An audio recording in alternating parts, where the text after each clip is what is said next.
आप कॉपी और पेन ले लीजिए, उस पर हेडिंग डालिए एम्पेयर के नियम के अनुप्रयोग, और फर्स्ट नंबर पे हम चर्चा करेंगे अनंत लंबाई के सीधे धारावाही चालक तार के कारण किसी बिंदु पर चुंबकीय क्षेत्र की तीव्रता की गणना करना। पहला हम ये देखेंगे, एक अपने पास क्या है, सीधा लंबा धारावाही चालक तार है, कितनी लंबाई का, इनफाइनाइट का है, अनंत लंबाई का है।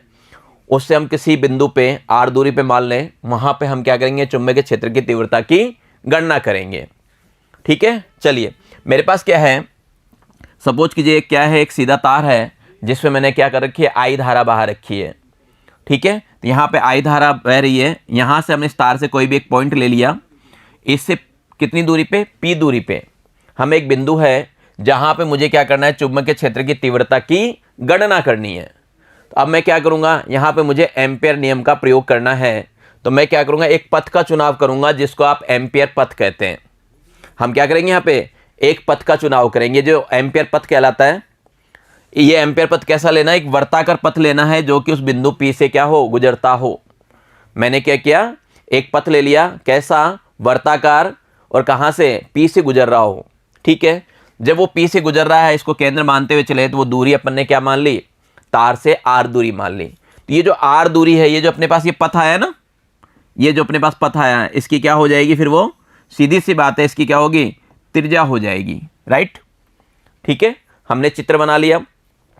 अब इसको हल करने के लिए हम जानते हैं क्या करेंगे, यहाँ पे जब इस तार में धारा कितनी बह रही है, I बह रही है, ऊपर की ओर जा रही है, धारा क्या हो रही है, ऊपर की ओर जा रही है, तो सीधी सी बात है, इस तरह ये धारा बह रही है, तो उंगलियां जिस दिशा में मोड़ रहा हूं उस दिशा में क्या होगा, चुंबकीय क्षेत्र उत्पन्न होगा। यानी जो चुंबकीय क्षेत्र होगा, ये देखिए मैं पेन को चला रहा हूं, इसी दिशा में होगा, इस तरह पे क्या होगा, ये आपका चुंबकीय क्षेत्र उत्पन्न हो जाएगा। किस दिशा में, जिस दिशा में परिधि घूम रही है। क्लियर, यहां तक क्लियर है? तो चलिए आप लिख सकते हैं कि चित्रानुसार एक अनंत लंबाई का सीधा धारावाही चालक तार प्रदर्शित है। चित्र में दिख रहा है अपने को, जिसमें क्या हुआ, माना I की धारा क्या हो रही है, प्रवाहित हो रही है। ठीक है, इसके कारण, किसके कारण, धारा के कारण, है ना, इसके चारों ओर चुंबकीय क्षेत्र उत्पन्न हो जाता है। इस तार के चारों ओर क्या हो गया, चुंबकीय क्षेत्र उत्पन्न हो गया। तार के कारण R दूरी पर स्थित किसी बिंदु P पर हमें क्या करनी है, चुंबकीय क्षेत्र की तीव्रता की गणना करनी है। और इसके लिए हमने क्या किया, बिंदु P से पारित यानी उससे गुजरने वाला एक बंद वृत्तीय पथ का चुनाव कर लेते हैं या कल्पना कर लेते हैं, एक ही बात है। क्लियर, यहां तक ये बात अपने को समझ में आ गई। ठीक है, अब आपको क्या करना है, इस बंद पथ के लिए एम्पेयर नियम लगाना है। पिछले वीडियो में आपने देखा था, एम्पेयर का नियम यही कहता है, बंद रेखा समाकलन B वेक्टर डॉट DL बराबर μ0 सिग्मा I। B क्या होता है, B आपका चुंबकीय क्षेत्र होता है। सिग्मा I क्या होता है, हम जानते हैं सिग्मा I क्या होता है, बंद पथ से पारित धाराओं का बीजीय योग, यानी उस पथ पे जितनी धाराएं बह रही है उसका एल्जेब्रिक सम होता है, बीजीय योग होता है। बात करें μ0 तो आपको पता ही है μ0 क्या है, निर्वात की चुंबकशीलता है। जब अपने पास एम्पेयर का नियम आ रहा है तो सीधी सी बात क्या है, हमें एक अल्पांश का चयन करना होगा। हम क्या करेंगे, अल्पांश का चयन करेंगे और साथ में ये भी देखेंगे कि कुल धारा कितनी है। तो वहाँ पे हमने तार में कितनी धारा बहाई है, I, तो इसलिए कुल धारा जो है वो क्या होगा, सिग्मा I बराबर क्या होगा, I होगा। ठीक है, अब आपको वापस ले चलता हूँ चित्र पे। चित्र पे चले, यहाँ पे हम ये देखिए मैंने क्या किया, कहीं से भी ले सकते हैं, यहाँ भी कहीं भी मैंने क्या किया, एक अल्पांश की परिकल्पना कर ली। उस अल्पांश का मान कितना ले लिया, DL ले लिया। अब देखिए अल्पांश कहाँ बनेगा, परिधि पे तो बनेगा। तो यहाँ पे आप देख रहे हैं अल्पांश, ये वाला जो जा रहा है, मान लो अल्पांश की दिशा और चुंबकीय क्षेत्र की दिशा दोनों क्या होंगे, बराबर होंगे। वो जो थीटा लिया जाता है, डॉट खोलते हैं तो वो उनके बीच का क्या होता है, एंगल होता है। तो यहाँ पे अल्पांश भी इधर ही बन रहा है और चुंबकीय क्षेत्र भी क्या हो रहा है, इधर ही जा रहा है। इस बात का हमें ध्यान रखना है। तो यहाँ आपने देखा सिग्मा I बराबर I हो गया। एम्पेयर का जो सर्किट लॉ है, एम्पेयर का परिपथीय नियम है, वो बन जाएगा आपका बंद रेखा समाकलन B डॉट DL बराबर क्या होगा, μ0 I होगा। ठीक है, क्लियर यहाँ तक? अब देखिए यहाँ पे अपन ने क्या किया, बिंदु P पर एक अल्पांश DL का चुनाव कर लिया। ठीक है, हमने क्या किया, DL ले लिया। तो ये अपना फॉर्मूला बन गया। उनके बीच का हमने कोण क्या माना, थीटा माना। जब मैं B डॉट ये खोलूंगा, ये तो पता ही नहीं, आपको पहले भी बताया हुआ है। ए वेक्टर डॉट बी वेक्टर खोलते हैं तो क्या होता है, ए बी कोस थीटा होता है। तो इसको खोलेंगे तो क्या होगा, B D L cos theta, बीच का कोण थीटा मान लिया, और जो थीटा है वो क्या है, बी व डी एल के मध्य का कोण है। अभी बताया आपको चुंबकीय क्षेत्र और अल्पांश के जो मध्य का कोण है वो कैसा होगा, दोनों क्या हैं, वृत्त के पथ के ही अनुदिश है। वो जो वृत्त चल रहा है ना, दोनों उधर ही चल रहे हैं, इसका मतलब एक ही दिशा में है, और एक ही दिशा में तो उनके बीच का कोण कितना हो गया, 0। उसके बीच का कोण कितना हो गया, 0। समझ गए बात को। अब मुझे क्या करना है, थीटा का मान 0 रख देना है। अब ये आपको अच्छी तरह पता है कोस 0 का मान कितना होता है। हम जानते हैं कोस 0 का मान कितना होता है, 1। तो हमने यहाँ 1 रख दिया, तो हमारे पास फाइनल ये आ गया समाकलन बंद वाला, बी डी एल बराबर म्यू 0 आई। क्लियर। अब देखिए वहाँ पे जो अपन ने पथ का चुनाव किया है, उस पे जो चुंबकीय क्षेत्र उत्पन्न हो रहा है वो बराबर होगा हर जगह, क्योंकि बराबर दूरी पे ना तार से क्या है, ये अपन ने जो चुनाव किया ये वाला, इसके किसी भी बिंदु पे जाएंगे, वृत्ताकार है ये, किसी भी बिंदु पे जाएंगे हर जगह चुंबकीय क्षेत्र क्या होगा, समान होगा। जब चुंबकीय क्षेत्र समान हो गया तो इसका मतलब बी का मान क्या हो गया, कांस्टेंट हो गया, कम ज़्यादा नहीं हो रहा है। बी क्या हो गया आपका, कांस्टेंट हो गया, कम या ज़्यादा नहीं हो रहा है। जब कोई चीज़ कांस्टेंट होती है तो समाकलन से बाहर निकाली जा सकती है, अवकलन से भी हम बाहर निकाल सकते हैं। यानी आपका ये जो बी कांस्टेंट है इसको बाहर निकाल के आप यूँ लिख सकते हैं, बी बाहर आ गया, समाकलन डी एल बराबर म्यू 0 आई। अब आप इसका समाकलन करें तो इसका समाकलन क्या होगा, डी एल, यानी समाकलन में क्या करना है, कहाँ से शुरू और कहाँ जाके ख़त्म हुआ, या तो ये कर लें, या फिर आप सिंपल देख सकते हैं। हम क्या कर सकते हैं, सिंपल भी देख सकते हैं। देखो समाकलन करने के कई तरीके हैं इसका। जैसे ये अपने पास वर्ताकार भाग है, वृत्त है, अपन खूब सारे डी एल ले रहे हैं, इन सब डी एल को जोड़ोगे तो क्या बनेगा, तो सब डी एल को जोड़ेंगे तो इसका मतलब ये होता है सिग्मा, ठीक है, सिग्मा डी एल, और सभी डी एल को जोड़ेंगे तो क्या बनेगा, एक परिधि बन जाएगी। ये क्या बनेगा, एक परिधि बन जाएगा, और ये परिधि बन के क्या बनेगा, ये बनेगा आपके पास 2 पाई आर। ठीक है, समझ गए बात को। ये बन जाएगा अपने पास 2 पाई आर। इन सबको जोड़ने के बाद हमें क्या लेना है, यहाँ पे 2 पाई आर लेना है। यानी कहने का मतलब इसका मान 2 पाई आर जब रखता हूँ मैं यहाँ पे, तो आपका समीकरण ये बन जाता है बी 2 पाई आर सिग, ये अपना म्यू 0 आई। क्लियर। ज़्यादा कुछ नहीं किया हमने, cos 0 का मान रखा, बी कांस्टेंट है, बाहर निकाला, और ये जो इसका मान है, इसका मान हमने देखा, और इसका मान कितना आ गया, 2 पाई आर आ गया। इसका मान हमने देख लिया, इसका मान कितना आ गया, 2 पाई आर आ गया। इतनी बात तो समझ में आ गई होगी आप लोगों के। क्लियर है। चलिए अब अपने को यहाँ से क्या करना है, केवल बी का मान निकाल लेना है, बस आपका काम खत्म। हमने बी का मान निकाला, बी बराबर आ गया आपके पास म्यू 0 आई बटे में 2 पाई आर। यहाँ पे चीज़ें बता सकते हो, बी क्या है, चुंबकीय क्षेत्र की तीव्रता है, और ये तो अपन जानते हैं म्यू 0 क्या है, निर्वात की पारगम्यता है। ये अपने को पता ही है भाई, ये चीज़ तो आपको शुरू में बताया हुआ है अपने को। यही चीज़ है अपने पास जो अपन ने यहाँ लिखा था। देखिए आपको क्या करना है, जब भी कोई भी सूत्र वगैरह लिखते हैं तो उसके बारे में बता देते हैं। जैसे अपने यहाँ बताया कि निर्वात की चुंबकशीलता, वहाँ भी निर्वात की चुंबकशीलता बोल सकते हैं, कोई दिक्कत नहीं है। ठीक है, ये क्लियर अपने पास हो गया। यहाँ पे आई की बात करूँ तो आई क्या है, चालक तार में प्रवाहित धारा है, और आर जो अपन ने स्पेशल लिया वो क्या है, उस बिंदु P से चालक की क्या है, चालक तार जो है उसकी दूरी है, या चालक तार से P बिंदु तक जो दूरी आ रही है वो क्या है, R है, जो कि प्रश्न को हल करते वक्त क्या था, एम्पियर का जो पथ लिया था हमने, बंद वर्तीय पथ लिया था, उसकी त्रिज्या थी। ठीक है, तो कुल मिला के अपने पास देखिए B बराबर आ गया म्यू 0 आई बटा 2 पाई आर। अगर यहाँ पे देखें तो ये B हो गया, म्यू 0 तो कांस्टेंट है ना, 2 पाई B क्या है, कांस्टेंट है, आई भी आपका क्या है, कांस्टेंट है, बदलता क्या है, आर बदल रहा है, नीचे आर है। तो सीधी सी बात है, ये सारे कांस्टेंट है, ये वाले क्या हो गए, कांस्टेंट हो गए। तो यहाँ पे जब कांस्टेंट हो गया तो बी समानुपाती क्या हो गया, 1/r के हो गया। बी समानुपाती क्या हो गया, 1/r। और बी और आर में अगर आप ग्राफ खींचते हैं तो कुछ इस तरह बनेगा, ये कहलाता है आयताकार अतिप्रबल है। तो इस तरह का ये ग्राफ बनता है, बी समानुपाती 1/r का। तो ये आपका पहला अनुप्रयोग कंप्लीट हुआ। अब चलते हैं हम इसके दूसरे अनुप्रयोग की ओर।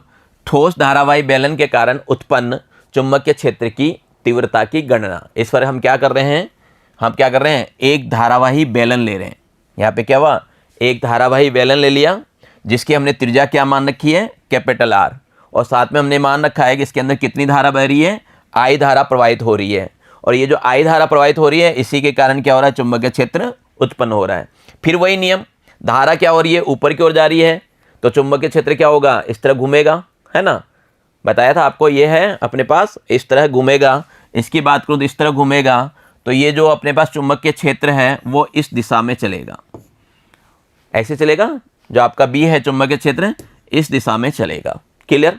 यहाँ पे देखिए किसी भी बिंदु की गणना करें तो कई पॉइंट्स आ सकते हैं। एक तो आप क्या कर सकते हैं, पृष्ठ पे ले सकते हैं, पृष्ठ के बाहर ले सकते हैं, पृष्ठ के अंदर ले सकते हैं, है ना। तो सबसे पहले मैं बात कर लेता हूँ, जब मेरा बिंदु जो P है वो बेलन के बाहर है, बिंदु P क्या है, बेलन के बाहर है, यानी इसकी जो दूरी है स्मॉल r वो कैपिटल R से क्या होगी, बड़ी होगी, ये तो होगी। तो चित्र वही पहले जैसा बना लिया हमने, क्या किया, एक बेलनाकार या आकृति ले ली, बना दिया, इसमें I धारा बहा दी और एक बिंदु P ले लिया, और जिस बिंदु को P लिया है हमने उसको क्या किया, वो दूरी मान ली मैंने कितनी, जो बेलन का अक्ष है ना बीच से निकलता है उससे r दूरी पे बिंदु P लिया है। और क्या करना है, एम्पेयर के नियम से करना है। तो हमने क्या किया, एक एम्पेयर परिपथ ले लिया, ठीक है, एम्पेयर का पथ ले लिया। एम्पेयर का पथ कैसा, वर्ताकार, कहाँ से गुजरेगा, बिंदु P से गुजरेगा। क्लियर। यहाँ पर भी बच्चों वही बात आएगी। देखिए अपन ने क्या किया, B ले लिया, DL ले लिया, थीटा ले लिया, एक अल्पांश ले लोगे, अल्पांश क्या है, DL है। इनका कोण देखेंगे B और DL का, तो क्या होगा, इसी के पारित तो होगा, DL भी इधर ही जा रहा है और क्या है, B भी इधर जा रहा है। इसका मतलब B और DL दोनों क्या हैं, एक ही दिशा में हैं। तो यहाँ भी थीटा का मान क्या लिया जाएगा, 0, और कोस 0 का मान क्या रखेंगे, 1 रखेंगे। कंसेप्ट वाली बात ये है। अभी जैसा किया है वैसा का वैसा इसमें भी हो जाएगा। समझ रहे बात को। चलिए कर लेते हैं। बेलन के अक्ष से r दूरी पर बेलन के बाहर स्थित किसी बिंदु P पर चुंबकीय क्षेत्र की तीव्रता की गणना करने के लिए हमने क्या किया, बिंदु P से पारित एक बंद वृत्तीय पथ का चुनाव करते हैं। बताया आपको हमने क्या किया, एक एम्पेयर पथ का चुनाव कर लिया। कैसा है एम्पेयर पथ अपना, सर्कुलर है, वर्ताकार है। और इस बंद पथ पे हम क्या करेंगे, एम्पेयर का नियम लगाएंगे। एम्पेयर का नियम वही अभी अपन ने बताया, ये हो जाएगा बंद रेखा समाकलन B vector dot D L vector बराबर म्यू 0 सिग्मा आई, और सिग्मा आई का मान आपने क्या बताया, आई, और हम क्या करेंगे, सिग्मा आई की जगह आई रख देंगे। आई रखने के बाद आपको क्या करना है, बिंदु पी पर एक अल्पांश का चुनाव करना है। एक अल्पांश डीएल का चुनाव किया, कर लिया। अब क्या करना है, डॉट प्रोडक्ट खोलोगे तो ये वापस से वही होगा आपका B D L cos theta, B D L cos theta. और ये थीटा क्या है आपको पता ही है, बी और जो अल्पांश है चुंबकीय क्षेत्र जो और अल्पांश उनके बीच का कोण है। अभी आपने देखा चुंबकीय क्षेत्र और अल्पांश दोनों क्या थे, एक ही दिशा में चल रहे थे। दोनों एक ही दिशा में चल रहे हैं तो उनके बीच का कोण कितना हुआ, तो उनके बीच का कोण कितना हो गया, 0 डिग्री। उनके बीच का कोण कितना हुआ, 0 डिग्री। तो सीधी सी बात है, जब बी और डीएल दोनों वृत्तीय पथ के अनुदिश हैं तो थीटा का मान क्या हो गया, 0। तो यहाँ पे हम कोस 0 रखेंगे और कोस 0 का मान कितना होता है, 1 होता है। तो ये अपन ने मान रख दिया, तो यहाँ पे ये आ गया बी डी एल समाकलन के साथ म्यू 0 आई। फिर वही बात आ गई, जो बी है प्रत्येक बिंदु पे क्या होगा, एक समान प्राप्त होगा। बी आपका क्या होगा, प्रत्येक बिंदु पर एक समान प्राप्त होगा। प्रत्येक बिंदु पे जब भी एक समान प्राप्त हो रहा है तो इसका मतलब क्या है, इसका मतलब सीधा सा है, क्या हो गया, अचर हो गया, नियतांक हो गया।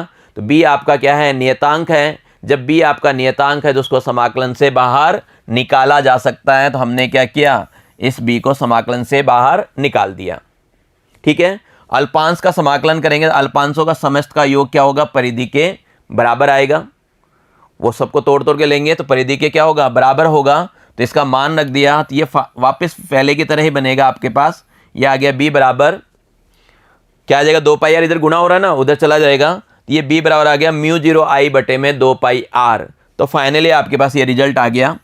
कब आया ये रिजल्ट, बी बराबर म्यू 0 आई बटे 2 पाई आर होता है जब आपका स्मॉल आर जो बिंदु है वो क्या हो, बेलन से बाहर की ओर स्थित हो। ठीक है, बेलन से क्या हो, बाहर की ओर स्थित हो। यहाँ पे आपको एक बात नजर आ रही होगी कि ये बी क्या हो गया, समानुपाती हो गया 1/r के। कैसे बताइए कैसे? तो अभी बताया आपको, μ0 कांस्टेंट, आई कांस्टेंट और 2 पाई भी क्या है, कांस्टेंट है। μ0 अपना क्या है, कांस्टेंट है। आई तो हमने क्या किया, फिक्स धारा आई है, तो वो भी क्या हो गया, कांस्टेंट हो गया। 2 पाई कांस्टेंट होता है, बदलता क्या है आपका, ये आर ही तो बदलता है।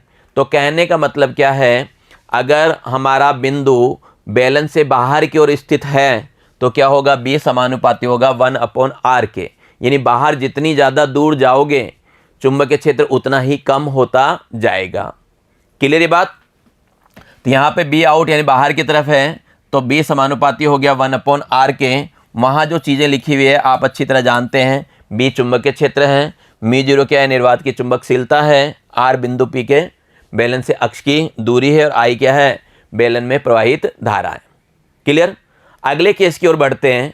हमने बाहर की बात तो कर ली, यदि आपका जो बिंदु पी है वो क्या हो, पृष्ठ पर ही स्थित हो। अपना क्या हो, पृष्ठ पर ही स्थित हो। जब आपका पृष्ठ पर स्थित है तो कैपिटल आर और स्मॉल आर क्या होगा, बराबर होगा। यही होगा। वैसे तो चाहे हम डायरेक्ट सूत्र लिख सकते हैं कि जो अब इस वक्त बी जो आएगा, मेरे पास पहले क्या आया था, μ0 आई बटे में क्या आया था, देखिए यहाँ पे बटे में क्या आया था, 2 पाई आर। अब क्या आएगा, तो अब आएगा आपका 2 पाई और क्या होगा, कैपिटल आर आएगा। तो डायरेक्ट भी अपन ये कर सकते हैं अगर अपन ने पहला वाला किया है, लेकिन अगर परीक्षा में सीधा यही पूछा जाता है तो इसको क्या करना पड़ेगा, पूरा हल करना पड़ेगा।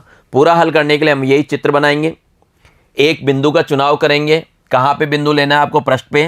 तो मैंने पृष्ठ पे एक बिंदु पी ले लिया, ठीक है। अक्ष से दूरी कितनी मान ली, स्मॉल आर मान ली। हालांकि दोनों दूरियां बराबर है तो त्रिज्या के बराबर होगी। कौन सी त्रिज्या, बेलन के त्रिज्या के बराबर होगी। अब आपको क्या करना है, वही एक एम्पियर पथ लेना है। हमने एक एम्पियर पथ ले लिया, उसकी त्रिज्या कितनी मान ली, स्मॉल आर। एम्पियर पथ कहाँ से गुजर रहा है, बिंदु बी से गुजर रहा है। वही कहानी आपकी फिर से, यहाँ पे हमने क्या किया, एक अल्पांश ले लिया, मान लो ये अल्पांश ले लिया dl। तो अल्पांश और चुंबकीय क्षेत्र की दिशा एक होगी, क्योंकि धारा क्या हो रही है, ऐसे बह रही है। चुंबकीय क्षेत्र इधर है और dl भी क्या है, इधर है, तो एक हो गए थे। यहाँ भी थीटा का मान क्या होगा, 0 होगा। और ये भी क्या है, वृत्तीय पथ है, हर जगह चुंबकीय क्षेत्र कैसा होगा, कांस्टेंट होगा। बस इसी का ध्यान रखना है आपको, पूरा हल हो जाएगा। सेम वो की वही बातें हैं, लिख लीजिए आप। बेलन के अक्ष से स्मॉल आर दूरी पर बेलन के पृष्ठ पर स्थित किसी बिंदु P पर चुंबकीय क्षेत्र की गणना करने के लिए बिंदु P से पारित एक बंद प्रत्यय का चुनाव करते हैं। एक बंद क्या है, वृत्तीय पथ है, उसका हमने क्या किया, चुनाव किया। ये वृत्तीय पथ कहाँ से गुजर रहा है, बिंदु P से गुजर रहा है। यहाँ पे हम लगा देंगे एम्पियर का नियम, और ये अपने लग गया एम्पियर का नियम। अब आपको क्या बताना है, यहाँ पे सिग्मा आई यानी कुल धारा। तो अपन ने कुल धारा कितनी बहाई है, कैपिटल आई। तो सिग्मा आई बराबर क्या होगा, आई हो जाएगा। तो यहाँ पे आई लिखा जा सकता है, अपन ने लिख लिया। BDL को खोल लिया, ये BDL क्या होगा, कोस थीटा। थीटा कितना होगा, आपको पता ही है, B व DL के मध्य का कोण है, कितना है, दोनों एक ही अनुदिश जा रहे हैं ना, वृत्तीय पथ के अनुदिश जा रहे हैं। तो कोण कितना हो गया, 0 डिग्री। और कोस 0 का मान आपको पता ही है कितना होता है, 1 होता है। फाइनली ये चीज़ वापस से आ गई। बी आपका हर जगह समान है, कांस्टेंट है, तो बी को हमने क्या किया, बाहर निकाल दिया। और ये समाकलन dl का मान 2 पाई r होता है, वो का वो रख दिया। अभी हमने जैसा किया है सेम वो की वो चीज़ें आ रही है। तो यहाँ से हम इसको हल करेंगे, तो b इंटू 2 पाई r बराबर μ0 i आ गया। और यहाँ से b का मान क्या होगा, μ0 i बटे में क्या होगा, 2 पाई r होगा। ठीक है, यहाँ पे देखिए अगर अपने पास r और r क्या है, बराबर है, तो ये रिजल्ट अपने पास आ गया, μ0 i बटे में 2 पाई r। क्लियर हो गई बात। अब ये इससे पहले बिंदु कहाँ था हमारा, बाहर की ओर। फिर हम कहाँ लेके आए, पृष्ठ पे। अब कहाँ लेके जाऊंगा, अंदर। अब क्या होगा, अंदर लेके जाऊंगा। मेरा केस थर्ड हो गया, जब बिंदु P बेलन के अंदर स्थित है, यानी क्या हो गया, कैपिटल R बड़ा होगा स्मॉल r से, स्मॉल r छोटा होगा कैपिटल R से। अंदर आ गया ना, ये थोड़ा सा चेंज होगा इसमें, ये ध्यान रखना। यहाँ पे थोड़ा सा चेंजेज आएगा। काम तो वही करना है। हमने एक बिंदु ले लिया, इसके अक्ष से क्या दूरी मान ली, स्मॉल r दूरी मान ली। फिर क्या किया, एक वृत्तीय पथ का चुनाव कर लिया, जो कहाँ से जा रहा है, बिंदु P से गुजर रहा है। और फिर हमें क्या करना है, एम्पेयर का नियम लगाना है। तो यहाँ तक की चीज़ें तो वो की वही है, धारा बहा दी आई, धारा इधर जा रही है, तो अभी भी आपका चुंबकीय क्षेत्र जो होगा इधर ही होगा, और अल्पांश जो ले रहे हो वो भी इधर ही ले रहे हो, तो थीटा तो अभी भी क्या होगा, 0 ही होगा। क्या चेंजेज आएगा इसमें, यहाँ पे कुल जो धारा है उसका फर्क पड़ेगा। क्यों पड़ेगा ये भी बता दूं आपको। देखिए ये धारा तो पूरे में आई में बह रही थी ना, तो अब तक तो क्या हो रहा था, इसको टच करके जा रहा था, अब नहीं करेगा। यहाँ पे क्या हो गया, धारा क्या होगा, कम होगा, उसका फर्क पड़ेगा। तो चलिए लिख लीजिए, बेलन के अंदर स्थित किसी बिंदु P पर उत्पन्न चुंबकीय क्षेत्र की तीव्रता ज्ञात करने के लिए बिंदु P से पारित एक बंद वृत्तीय पथ का चुनाव करते हैं। तो इस बंद वृत्तीय पथ के लिए एम्पेयर नियम ये लग जाएगा, अभी लगा ही रहे हैं बार बार, है ना। बंद रेखा समाकलन B vector dot DL vector बराबर म्यू 0 सिग्मा I। अब देखिए यहाँ पे आपको देखना है धारा कितनी बह रही है, सिग्मा I की गणना करनी है, धारा कितनी बह रही है, ठीक है।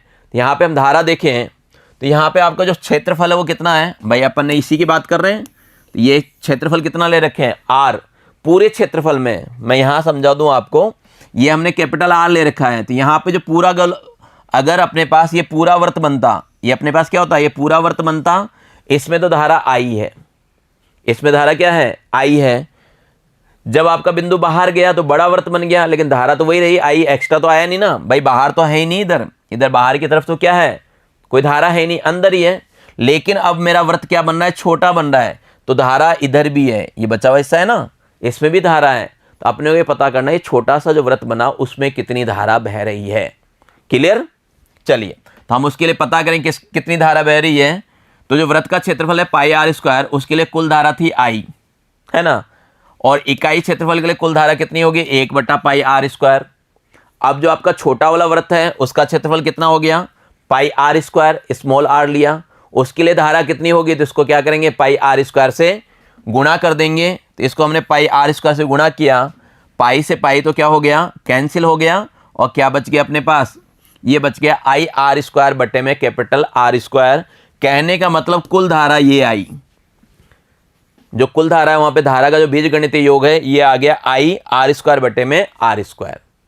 ये बात समझ में आ गई तो वही पहले की तरह हो जाएगा। अब ये मान क्या करेंगे, हम रख देंगे। तो ये मान रख दिया अपने पास, सिग्मा I की जगह आई आर स्क्वायर बटे में कैपिटल R स्क्वायर। इसकी कहानी वही है, क्या अपन ने DL का चुनाव किया और इसको खोल दिया, तो BDL कोस थीटा, थीटा क्या है, B और DL के मध्य का क्या है, एंगल है। दोनों क्या है, B और DL एक ही वृत्त के पथ के अनुदिश हैं, तो थीटा का मान कितना हो गया, 0। और जब थीटा का मान 0 हो गया तो कोस 0 का मान कितना होता है, 1 होता है।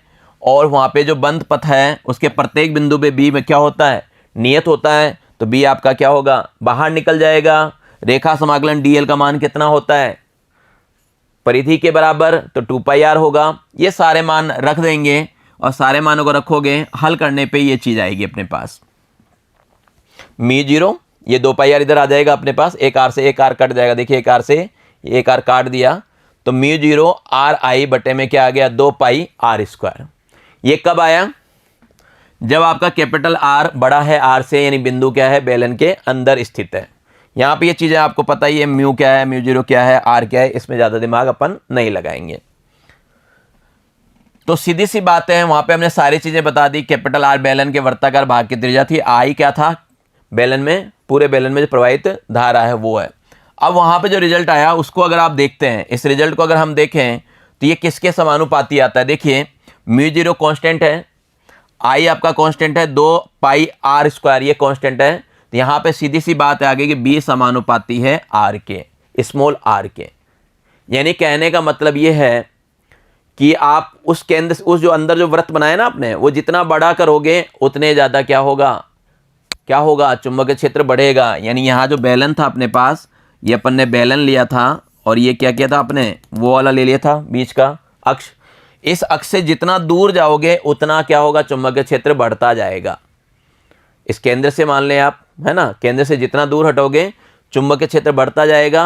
पृष्ठ पे जाओगे तो क्या होगा, ज़्यादा हो जाएगा, और पृष्ठ से जैसे वापस बाहर निकलोगे तो क्या होगा, कम होने लगेगा। इस बात का ध्यान रखना, ठीक है, क्लियर इस बात को है। अब जो चीज़ें बोली है अपन ने वो देख लेते हैं। पहला हमने कहा जब R क्या है, कैपिटल R बड़ा है आर से, कैपिटल आर बड़ा है आर से, यानी बाहर की ओर था। तो बाहर की ओर क्या था भाई, ये किसके लिए था, आउट के लिए था ना, बाहर की ओर, है ना, बाहर की ओर था। तो बाहर की ओर जितना दूर जाते थे उतना ही चुंबकीय क्षेत्र कम होता था, बी समानुपाती था 1/r के। ठीक है, जब आपका पृष्ठ पर था, तो पृष्ठ पे था तो सीधी सी बात है आपके पास क्या आ गया था, ये सिंपल आया था, b बराबर μ0 I बटे में 2πr, यानी b बिल्कुल ही क्या आया, कांस्टेंट आया, फिक्स आया। ये क्या होता है यहाँ पे, ये जो मान प्राप्त होता है आपको मैक्सिमम प्राप्त होता है, यहाँ पे b क्या होता है, मैक्सिमम होता है। जब अंदर आते हो आप, जब क्या करेंगे आप अंदर की तरफ आओगे, तो जितना अंदर आओगे उतना कम होगा, जितना दूर हटोगे उतना क्या होगा, ज़्यादा होगा। तो यहाँ पे आपने देखा था b समानुपाती क्या था, r था। जितना अंदर आओगे, धीरे धीरे अंदर आके क्या हुआ, आप अक्ष पे ही आ गए। जब आप अक्ष पे ही आ जाओगे तो r का मान क्या होगा, 0, वहाँ चुंबकीय क्षेत्र भी कितना होगा, 0 होगा। इन सबको मिला के इसका एक ग्राफ बनाया जा सकता है। इन सबको मिला के हम क्या कर सकते हैं, इसका एक ग्राफ बना सकते हैं। तो ये ग्राफ कुछ इस तरह बनता है, ये बाहर के लिए है, तो बाहर के लिए भी आपको बताया था, आपको क्या होता है, अति प्रवलय जैसा बनता है, आयताकार अति प्रवलय होता है, ये इस तरह बनता है ग्राफ बाहर की तरफ। तो ठीक है, अंदर क्या था, अंदर आपका था b समानुपाती क्या, r, b समानुपाती r का ग्राफ बिल्कुल यूँ बनता है सीधा। तो अंदर की तरफ ये अपन ने क्या किया, इधर से भी ये सीधा बना दिया और इधर से भी क्या किया, सीधा बना दिया, बाहर की तरफ ये बन गया। इस ग्राफ को ऐसे बनाया जा सकता है। अगर आप ग्राफ का अध्ययन करना चाहते हैं तो साफ बताएंगे कि बाहर की ओर जितना ज़्यादा दूर जा रहे हैं उतना क्या हो गया, चुंबकीय क्षेत्र कम हो रहा है, पृष्ठ पे आते ही चुंबकीय क्षेत्र क्या हो गया, बढ़ गया, और इससे धीरे धीरे जितना अंदर आओगे उतना घटता जाएगा। इस चीज़ को आप लिख भी सकते हैं, आप पहले ग्राफ बना सकते हैं, ग्राफ बनाइए। ठीक है, ग्राफ बनाने का वीडियो को रोक सकते हैं, पहले आप ग्राफ बना लें, उसके बाद वीडियो को वापस से चालू करें और लिख सकते हैं कि ग्राफ से स्पष्ट है कि बेलन के मूल बिंदु O से बेलन के अंदर R का मान बढ़ाने पे B का मान भी क्या होता है, बढ़ता है। यानी इसका जैसे जैसे अपन बढ़ाते जाते हैं अंदर मान क्या हो रहा है, B का मान बढ़ता जा रहा है। क्यों हो रहा है ऐसा, क्योंकि हमने रिजल्ट निकाला है R क्या है, B के समानुपाती है।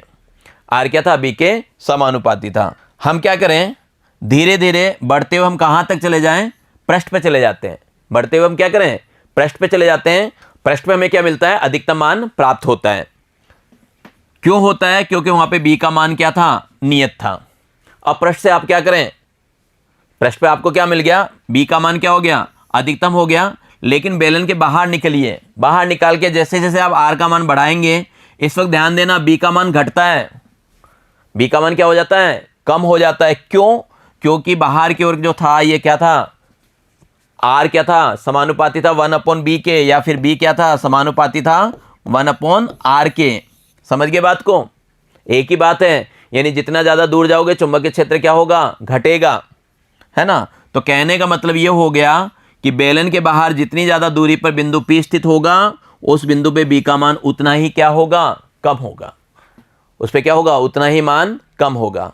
समझ गए बात को, क्लियर, आपकी बात समझ में आ गई होगी। एम्पेयर के नियम के अनुप्रयोग, दोनों अनुप्रयोग आपको समझ में आ गया होगा। हालांकि पूरे वीडियो में कंसेप्ट एक ही है, ज़्यादा टिपिकल नहीं है। शॉर्ट में करना चाहते हम शॉर्ट में भी इसको कर सकते हैं, इतना ज़्यादा टिपिकल नहीं था। आपने देखा सीधे धारावाही चालक तार के कारण सबसे पहले हमने देखा, तो क्या देखा, सिंपल सा हमने क्या किया, एम्पेयर का नियम लगाया, B vector dot D L vector बराबर क्या था, μ0 सिग्मा आई। हमने क्या देखा कि इसमें धारा कितनी बहाई, हमने आई बहा दी, धारा आई बढ़ा दी, तो ये बी का क्षेत्र इधर ही आएगा और डी एल जो लिया उसकी भी दिशा क्या हो गई, इधर ही हो गई।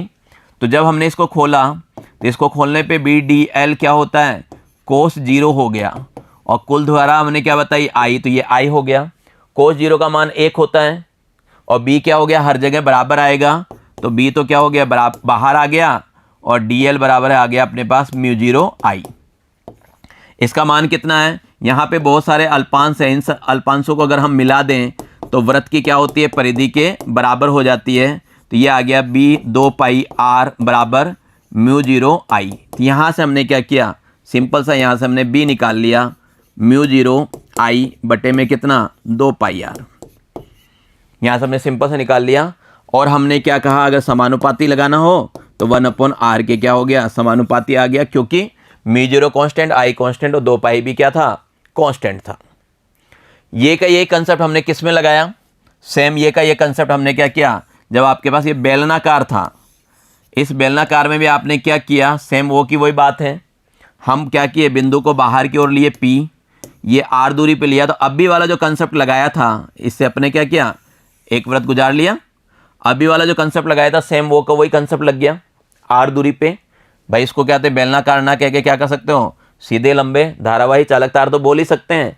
तो बात वो का वही है, तो इसके लिए भी सेम वो का वो कंसेप्ट आया और यहाँ पे अपने पास सेम वो की वही चीज़ प्राप्त हुई, म्यू 0 I बटे में 2 पाई R, म्यू 0 I बटे में 2 पाई R। क्लियर। जब हमने क्या किया, इस बिंदु को कहाँ लेके आए, बिंदु को हम पृष्ठ पे लेके आए, ये वृत्त, दो वृत्त बना लें और ये क्या हुआ, बेलनाकार हो गया। आपका जब वो बिंदु क्या हुआ, पृष्ठ पे ही आ गया। ये तो क्या था, कैपिटल R था और ये क्या था, स्मॉल r था, है ना। समझ गए बात को। यहाँ पे क्या था, ये क्लियर है अपने पास।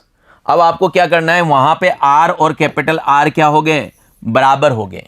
यहाँ पे क्या हो गया, R और कैपिटल R बराबर हो गया। बस वो जो सूत्र मिला है अपने को वो लिख सकते हो, B बराबर म्यू 0 I बटे में 2 पाई R। ये हो गया। मामला कहाँ बगड़ा, अंदर की ओर आते हैं। जब अंदर की ओर आते हैं तो अंदर की ओर आने से क्या हो गया, जब आप इसको क्या किए, अंदर की ओर लाते हैं, बिंदु को हमने क्या किया, अंदर की ओर ले आए। ये अपने पास धारावाही तार ही मान सकते हैं एक तरह से। ये P यहाँ पे आ गया तो यहाँ पे वृत्त इस तरह बन गया, इस तरह वृत्त बन गया। तो यहाँ पे क्या हुआ, सिग्मा I का मान बदल गया। सिग्मा I कितना हो गया, पहले जो धारा बह रही थी वो कितनी बह रही थी, I बह रही थी, किसके लिए, पाई R² क्षेत्रफल के लिए। लेकिन अब किसके लिए बह रही है, तो पाई स्मॉल R² के लिए बह रही है। ये सिग्मा I आया, पाई से पाई को हमने क्या किया, काट दिया, तो सिग्मा I की जगह क्या आ गया, I R² बटे R²। ठीक है। बस अपने को क्या करना था, इस सूत्र में जहाँ पे यहाँ I लिया जाता था वहाँ पे अब क्या करेंगे, इसको ले लेंगे। क्लियर ये बातें, ये सारी चीज़ें आपकी क्लियर हो गई। यहाँ पे भी अपन ने क्या किया, पूरी डिटेल से बता रखी है। ये रिजल्ट अपने को याद रखना चाहिए। ये जो रिजल्ट आया हुआ है अपने को, ये रिजल्ट क्या करना चाहिए, याद रखना चाहिए। ठीक है। साथ में ये ग्राफ भी आना चाहिए आपको, परीक्षा में कई बार ग्राफ को भी पूछ लिया जाता है। ठीक है बच्चों, आज की कक्षा में इतना ही। आगे पढ़ने के लिए मिलते हैं आपसे अगले कक्षा में। तब तक के लिए धन्यवाद, नमस्कार, आपका दिन मंगलमय रहे।